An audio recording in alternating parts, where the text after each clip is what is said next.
అదే RTV app వార్తల్ని క్షణాల్లో చదివే అవకాశం ఉంటుంది. ఒక న్యూస్ పేపర్, ఒక టెలివిజన్ ఛానల్ మీ చేతుల్లో ఎప్పుడూ ఉంటాయి.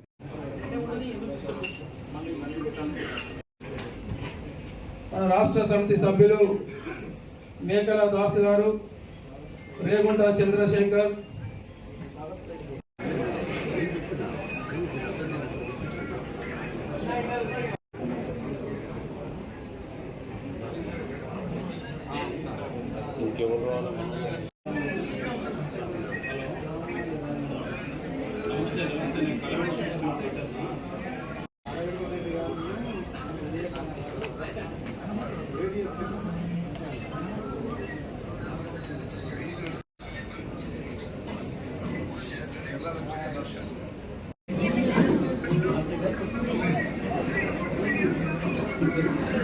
వాళ్ళ దేశవ్యాప్తంగా పార్లమెంట్ ఎన్నికలు జరుగుతాం.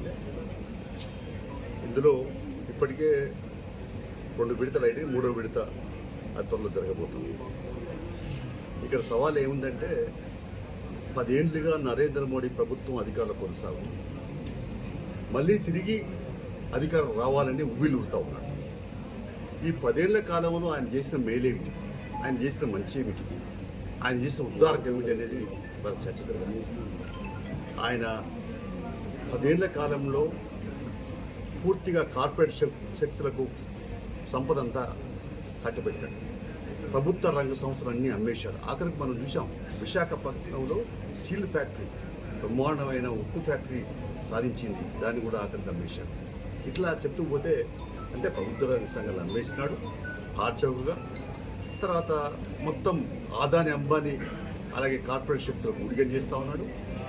12 లక్షల కోట్ల రూపాయలు వాళ్ళకు అప్పులు రద్దు చేశాడు, మాఫీ చేశాడు.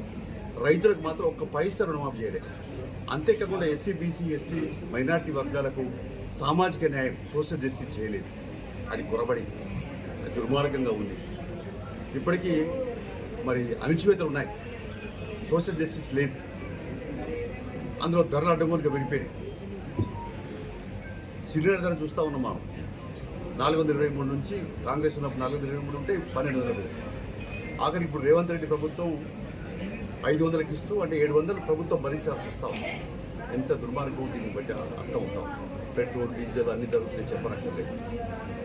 అలాగే నరేంద్ర మోడీ ప్రభుత్వం రైతన్నలను కూడా ఒక పైసా రుణం చేయకపోగా అక్కడ వ్యవసాయాన్ని కూడా కార్పొరేట్ చేయడానికి ఈ భూములన్నిటి కూడా మరి 3 సాగునీటి చట్టాలు తెచ్చి కార్పొరేట్ సంస్థలు కట్టబెట్టేటువంటి కుట్ర చేశాడు. 750 మంది రైతులు మరి అసలు భాష పానాలు పెంచారు ఉద్యోగులు. సంవత్సరం పాటు ఉద్యోగం సాగింది. ఆఖరికి ఆ 3 చట్టాలను నేను వాపసు తీసుకుంటా, ఉపసంహరించుకుంటా అని క్షమాపణ చెప్తున్న రైతులకు క్షమాపణ చెప్పి ఇప్పటివరకు ఉపసంహరించుకోలేదు. సపోర్ట్ ప్రైజ్ ఇస్తా అని ఇప్పటివరకు చట్టం తేలే. స్వామినాథన్ కమిషన్ సిఫారసు చేయలేదు. అంటే ఎటు చూసినా రైతుల, కూలీల, శ్రమజీవుల, ప్రజల హక్కులన్నీ హరించినాడు. మొత్తం మరి హిందుత్వ ఎజెండాను, ఆర్ఎస్ఎస్ ఎజెండాను ముందుకు తీసుకొచ్చి సంఘ పరివార శక్తుల మరి ఆగడాలు మరి ఆయన ఏదైతుందో సంఘ పరివార శక్తుల గర్సల్లిలో పనిచేస్తూ ఉన్నాడు. అందుకనే మరి ఇవాళ మళ్ళీ నరేంద్ర మోడీ వస్తే ఇక రిజర్వేషన్ రద్దు చేస్తాడు. అంతేకాదు 400 సీట్లు వస్తే ఇక ప్రజాస్వామ్యం ఉంటుందని మాకైతే నమ్మకం లేదు. రాజ్యాంగానికే ముప్పు వస్తుంది. రాజ్యాంగమే అసలు ప్రజాస్వామ్యం ప్రమాదంలో పడిపోయి ఇక రాజ్యాంగం కూడా ఈ హక్కులు, పౌర హక్కులు ఉండవు. ఇప్పటికే ప్రశ్నించే గొంతుకు నొక్కేస్తూ ఉన్నారు. మరి ప్రతిపక్షాలను పైన ఈడీ దాడులు చేస్తూ ఉన్నారు. అంతేకాదు మరి కేసులు పెట్టి ఇప్పుడు 6-7 రాష్ట్ర ప్రభుత్వాలను కూడా పడగొట్టారు. అంటే ఎట్లా వీలైతే అట్లా ఐటీ దాడులను చేసి సిబిఐ కేసులు పెట్టి నానా విమర్శ చేస్తాం. అందుకని ఏదేమైనా కూడా ఈ నరేంద్ర మోడీ అంటేనే నరహంతక ప్రభుత్వం.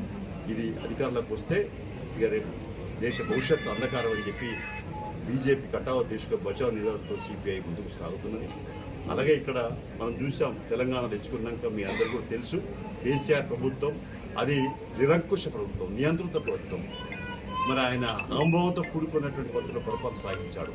ప్రజాస్వామ్య విలువలను పాతరేశాడు. నీళ్లు, నిధులు, నియామకాల ఆత్మగౌరవ పరిపాలనని మరి మరి ఆత్మ వంచన పరిపాలన సాగించాడు. అందుకనే ఆయన ధరణి పోర్టల్లు, భూమిలో అన్ని బయటకు వస్తూ ఉన్నాయి. ఫోన్ ట్యాపింగ్ అయితే ఇంకా అది ఎంత దూరం పోయిందంటే ఏ రాష్ట్రంలో కూడా ఇంత దిగజారిన పరిస్థితులు లేదు. మొత్తం ఐపీఎస్ అధికారులు. మరిన్ని వీడియోస్ కోసం ఛానల్ ని సబ్స్క్రైబ్ చేయండి. లేటెస్ట్ అప్డేట్స్ కోసం వాట్సాప్ ఛానల్ ని ఫాలో చేయండి అండ్ లింక్ డిస్క్రిప్షన్ లో ఉంది.